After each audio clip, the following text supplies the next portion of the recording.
दोस्तों, आज उत्तर प्रदेश से आए एक वीडियो ने पूरे हिंदुस्तान को हिला कर रख दिया है। नए साल के मौके पर एक ऐसी घटना जिसमें एक लड़का वीडियो बनाता है और बताता है कि उसने अपनी सगी मां और सगी 4 बहनों को मौत की नींद सुला दिया है। लखनऊ के एक होटल में ले जाकर उसने अपनी 4 बहनों को क्यों मारा, उसने अपनी सगी मां को क्यों मौत की नींद सुलाया। एक ऐसा लड़का जो वीडियो बताता है कि उसको रहने के लिए घर मैसर नहीं है, जो पिछले कुछ दिन से इतनी ठंड में फुटपाथ पर रह रहा है। एक ऐसा लड़का जो अपने पूरे परिवार को एक होटल में लेकर जाता है और वहां पर ले जाकर उन 4 बहनों के साथ अपनी मां को मौत की नींद सुला देता है। आखिर क्या वजह थी जो उसने इतना बड़ा कदम उठाया और अपने पूरे परिवार को एक ही झटके में खत्म कर दिया। अपने परिवार को मौत की नींद सुलाने के बाद अरशद ने वीडियो बनाकर कौन सी ऐसी वजह रही, कौन सी ऐसी वजह थी जिसकी वजह से उसने अपने परिवार को खत्म किया, वो तमाम चीजें बताई। मुसलमान होकर मुसलमानों से इतना परेशान हो गया कि उसने पूरे परिवार को एक झटके में मौत की नींद सुला दिया। वीडियो बहुत लोगों ने देखा और सुना होगा।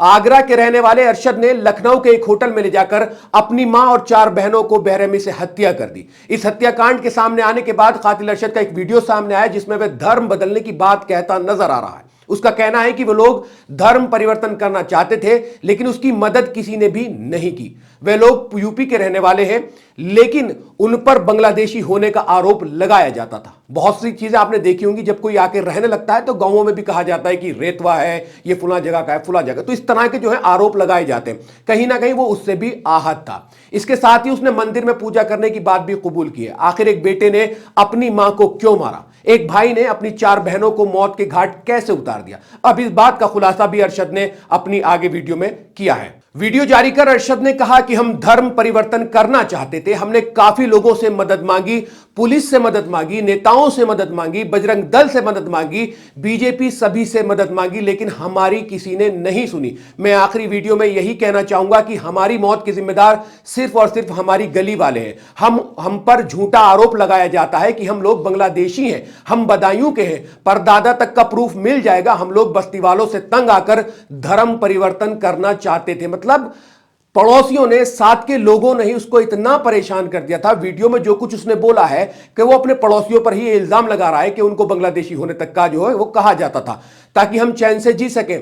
हम पूजा करते, मंदिर बनाया, हमने बहुत लोगों से मदद मांगी लेकिन किसी ने मदद नहीं की। इस तरह की वो लगातार वीडियो में इस तरह की वो बातें कर रहा है। बहनों को मारने का वीडियो जारी कर अरशद ने कहा कि आज आप देख रहे हैं मेरी सारी बहनें मर रही हैं, थोड़ी देर में भी मैं भी मर जाऊंगा। ये बिल्कुल फिल्मी एक सीन जो होता है उसकी तरह चल रहा है। लेकिन ये बात जरूर कहना चाहूंगा कि हिंदुस्तान के अंदर किसी परिवार को ऐसा ना करना पड़े। लेकिन मोदी जी और योगी जी, हर मुसलमान एक सा नहीं होता है। हिंदू धर्म अपनाने की बात है, फिर मुसलमानों को भी यह कहा जा रहा है कि हर मुसलमान ऐसा नहीं होता है। हाथ जोड़कर विनती करता हूं कि जीते जी इंसाफ नहीं मिला लेकिन मरने के बाद इंसाफ दे दीजिए। उन लोगों को कड़ी से कड़ी सजा होनी चाहिए। हमारा आधा प्लॉट छीन लिया था, आधा भी छीन रहे थे। उस घर के अंदर सिर्फ और सिर्फ मंदिर बनना चाहिए था। हमारी बहनों ने जो भी सामान प्यार से सजाया था उस सामान को किसी अनाथ आश्रम में दे देना ताकि हमारी रूह को खुशी मिले। मतलब ये भी एक हत्या करके जा रहे हैं कि जो सामान है वो किसी अनाथ आश्रम को देना ताकि मरने के बाद जो उनकी रूह है उनको सुकून मिले। ऐसे मरने के बाद किसको सुकून मिलता है शायद ये अरशद को नहीं पता था।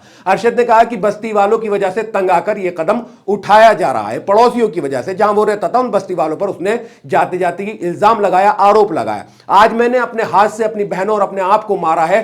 पुलिस को यह वीडियो मिले तो ये जानिए कि इसके लिए जिम्मेदार बस्ती वाले हैं। उन्होंने हमारा घर छीनने के चक्कर में हम पर न जाने कितना जुल्म किया है। हमने आवाज उठाई लेकिन आज तक हमारी किसी ने नहीं सुनी। अब इसमें एक सीन ये है कि वो कह रहा है कि आज 10 दिन हो गए हम फुटपाथ पर सो रहे हैं और ठंड में भटक रहे हैं। हम नहीं चाहते बच्चे ठंड में भटके। लखनऊ पुलिस और योगी जी से ये गुजारिश है कि ऐसे मुसलमानों को कभी नहीं छोड़ना।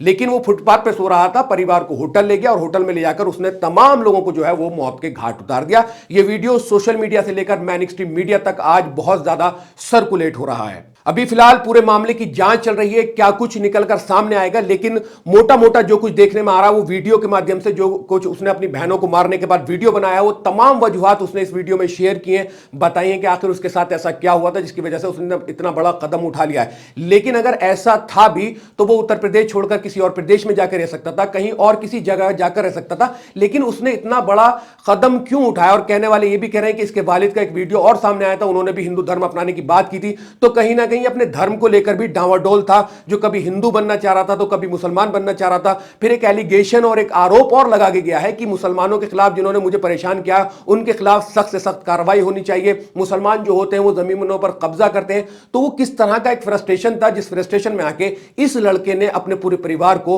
मौत के घाट उतार दिया। जितने लोगों ने ये वीडियो देखा है वो तमाम लोग इस वीडियो के कमेंट सेक्शन में इस तरह का जो हादसा होता है, जो घटना होती है, उसको लेकर आपकी क्या राय है, इस वीडियो के कमेंट सेक्शन में अपनी राय हमें जरूर दें। शुक्रिया। मिल्क टाइम्स को जारी रखने और मजबूत बनाने के लिए हमारी आर्थिक सहायता कीजिए। ये एक आजाद मीडिया हाउस और कमजोरों की आवाज है। आप हमें देखें, सुने, पढ़ें और हर महीना ज्यादा नहीं, सिर्फ 100 रुपए से मदद करें। डिटेल्स डिस्क्रिप्शन में मौजूद है।